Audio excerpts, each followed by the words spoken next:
नमस्कार दोस्तों, स्वागत करता हूँ आप सभी का हमारे चैनल में। दोस्तों, आज जो मैं आपको क्वेश्चन कराऊँगा, ये बहुत ही ज़्यादा इंपॉर्टेंट क्वेश्चन है, एग्ज़ाम में देखने को मिलता है और इस क्वेश्चन का नाम है रचनावाद सिद्धांत का अर्थ बताएँ तथा अंतर्राष्ट्रीय संबंधों के अध्ययन में इसकी प्रासंगिकता का वर्णन करें। Define the constructivism theory and its relevance to the study of international relations.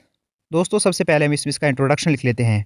अंतर्राष्ट्रीय संबंधों के अध्ययन में रचनावाद यानी कि कंस्ट्रक्टिविज़्म एक महत्वपूर्ण और अपेक्षाकृत नया सिद्धांत है।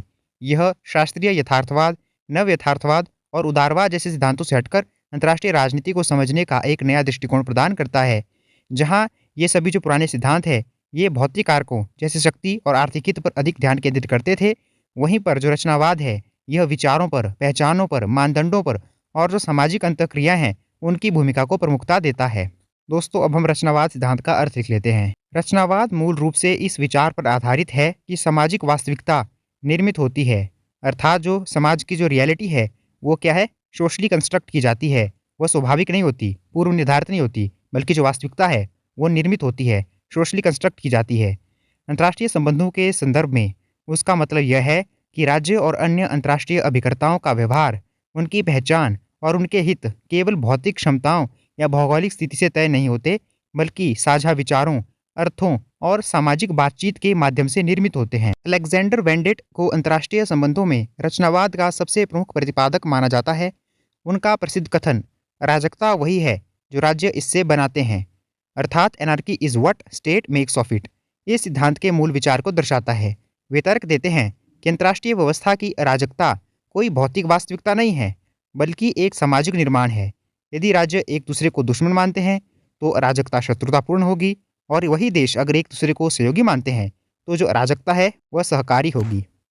संक्षेप में रचनावाद कहता है कि अंतर्राष्ट्रीय संबंध केवल भौतिक शक्ति के खेल नहीं है, बल्कि विचारों और सामाजिक बातचीत का एक जटिल ताना बाना है, जो राज्यों के व्यवहार और उनकी धारणाओं को आकार देते हैं। तो दोस्तों, कुल मिलाकर रचनावाद का अर्थ यह है कि जो सामाजिक वास्तविकता होती है, उसका निर्माण किया जाता है, और जो अंतर्राष्ट्रीय संबंध है, उसमें जो राज्य होते हैं और उसके जो विभिन्न अंतर्राष्ट्रीय अभिकर्ता हैं, उनका जो व्यवहार है, उनकी पहचान है और उनके जो हित हैं, वह उनकी भौतिक क्षमताओं या भौगोलिक स्थिति से ही तय नहीं होते हैं, बल्कि उनके जो साझा विचार हैं, उनके अर्थ हैं और सामाजिक बातचीत के माध्यम से भी निर्मित होते हैं। और वहीं पे अलेक्जेंडर वेंडेट मानते हैं कि ये जो अराजकता स्थिति है अंतर्राष्ट्रीय व्यवस्था में, यह कोई भौतिक वास्तविकता नहीं है, बल्कि यह तो एक सामाजिक निर्माण है। क्योंकि अगर जो विभिन्न राज्य हैं वे एक दूसरे को दुश्मन मानते हैं, तो जो अराजकता होगी वो शत्रुतापूर्ण होगी। लेकिन वहीं पर अगर देश हैं एक दूसरे को सहयोगी मानते हैं, तो वह अराजकता सहकारी होगी। दोस्तों, अब हम पढ़ लेते हैं अंतर्राष्ट्रीय संबंधों के अध्ययन में रचनावाद की प्रासंगिकता। रचनावाद अंतर्राष्ट्रीय संबंधों के अध्ययन में कई मामलों में महत्वपूर्ण और प्रासंगिक है। इसमें सबसे पहला पॉइंट है भौतिक बनाम सामाजिक संरचनाएं।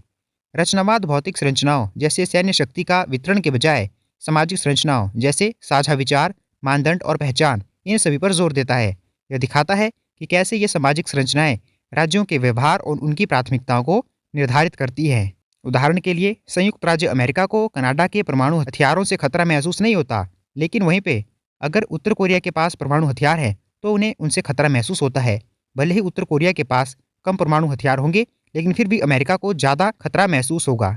ऐसा इसलिए है क्योंकि दोनों देशों के साथ अमेरिका के जो सामाजिक संबंध है और पहचान है, अलग अलग है। अगला जो पॉइंट है वह है पहचान और हित का निर्माण।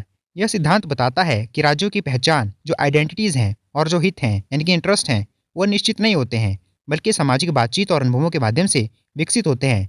एक राज्य की पहचान, जैसे कि क्या वो राज्य शांतिप्रिय है, आक्रामक है या महाशक्ति है, यह निर्धारित करती है कि वह अंतर्राष्ट्रीय क्षेत्र में कैसे कार्य करेगा और उसके हित क्या होंगे। ये पहचानें समय के साथ बदल सकती हैं। अगला पॉइंट है मानदंडों और नियमों की भूमिका।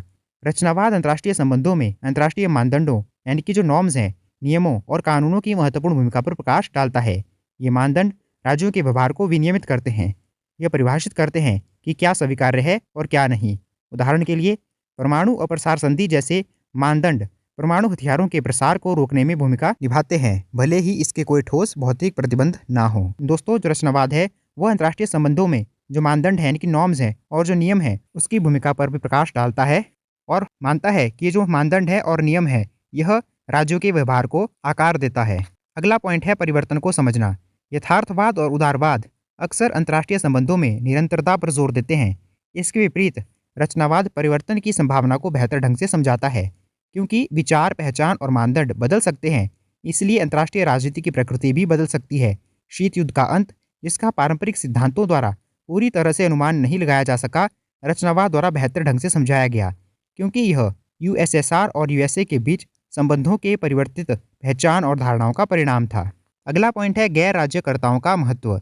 जबकि मुख्य रूप से राज्यों पर ध्यान केंद्रित किया जाता है, रचनावाद गैर राज्यकर्ताओं जैसे अंतर्राष्ट्रीय संगठन, गैर सरकारी संगठन, सामाजिक आंदोलन, इन सभी की भूमिका को भी स्वीकार करता है। ये कर्ता अंतर्राष्ट्रीय मानदंडों को आकार देने, विचारों का प्रसार करने और सामाजिक परिवर्तन को बढ़ावा देने में महत्वपूर्ण भूमिका निभाते हैं।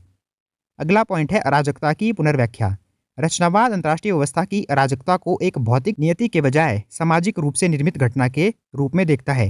यह दर्शाता है कि अराजकता के भीतर भी सहयोग या संघर्ष की डिग्री इस बात पर निर्भर करती है कि राज्य एक दूसरे को कैसे देखते हैं और वे अपने संबंधों को कैसे परिभाषित करते हैं। दोस्तों, इसका अर्थ यह है कि रचनावाद मानता है कि जो अराजकतापूर्ण स्थिति है उसमें भी सहयोग हो सकता है या उसमें भी संघर्ष हो सकता है, और यह निर्भर करेगा कि राज्य जो हैं वो एक दूसरे को कैसे देखते हैं, उनके एक दूसरे के साथ संबंध कैसे है। अगर उनके संबंध अच्छे होंगे तो अराजकता होने के बावजूद भी सहयोग बना रहेगा, लेकिन अगर उनके संबंध अच्छे नहीं हैं तो इस अराजकतापूर्ण स्थिति में दोनों राज्यों के बीच संघर्ष देखने को मिल सकता है। दोस्तों, अब हम इस प्रश्न का निष्कर्ष लिख लेते हैं। संक्षेप में, रचनावाद अंतर्राष्ट्रीय संबंधों में मानसिक और सामाजिक आयामों को केंद्रीयता प्रदान करके हमारे विश्लेषण को समृद्ध करता है। यह हमें यह समझने में मदद करता है कि केवल भौतिक शक्ति या आर्थिक प्रेरणाएं ही राज्य के व्यवहार को निर्धारित नहीं करती, बल्कि साझा विचार, विश्वास और पहचान भी महत्वपूर्ण भूमिका निभाते हैं। यह सिद्धांत अंतर्राष्ट्रीय संबंधों के जटिल और गतिशील स्वरूप को समझने के लिए एक शक्तिशाली उपकरण प्रदान करता है। तो दोस्तों, यह था हमारा आज का टॉपिक, रचनावाद सिद्धांत का अर्थ बताएं और अंतर्राष्ट्रीय संबंधों के अध्ययन में इसकी प्रासंगिकता का वर्णन करें। दोस्तों, उम्मीद करता हूं कि आपको आज का टॉपिक समझ आ गया होगा, और अगर आपको हमारी वीडियो अच्छी लगी हो तो आप इसे लाइक कर सकते हैं, शेयर कर सकते हैं, और ऐसी ही और वीडियो देखने के लिए आप हमारे चैनल को सब्सक्राइब कर सकते हैं। धन्यवाद दोस्तों।